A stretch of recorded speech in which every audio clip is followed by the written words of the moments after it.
அதிமுகவை பாஜக விழுங்கிவிடும் என முதலமைச்சர் ஸ்டாலின் பகல் கனவு காண்பதாகவும், துரோகிகளை வெளியேற்றிவிட்டு அதிமுக தற்போது தூய்மையான வலிமையான இயக்கமாக உருவெடுத்துள்ளதாகவும் எடப்பாடி பழனிசாமி கூறியுள்ளார். ஈரோடு மாவட்டம் பெருந்துறை மற்றும் பவானியில் நடைபெற்ற பரப்புரை கூட்டத்தில் பேசிய அவர், அதிமுகவுக்கு துரோகம் செய்தவர்கள் தற்போது தீய சக்தியான திமுகவில் தஞ்சம் புகுந்துள்ளதாக ஓபிஎஸ்ஐ மறைமுகமாக சாடினார்.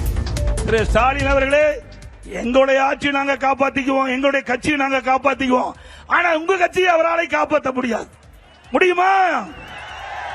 ஏன்னா இங்கிருந்து போனவர்களை எப்பேற்பட்ட ஆளு, சாதாரண ஆளா? திரு ஓபிஎஸ் எப்படிப்பட்டவரு?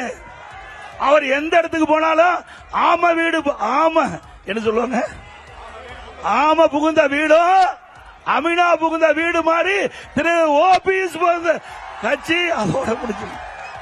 2011ஆம் ஆண்டு காங்கிரஸ் மேலிடத்தில் ரெய்டு நடத்திய போது அடிபணிந்து நின்றது திமுக தான் என்றும் எடப்பாடி பழனிசாமி விமர்சித்தார். இன்றைக்கு காங்கிரஸ் திமுகவை மிரட்டி 28 இடங்களை பெற்றிருக்கு. ஸ்டாலின் அவர்களே, நீங்க தான் காங்கிரசுக்கு அடிமை.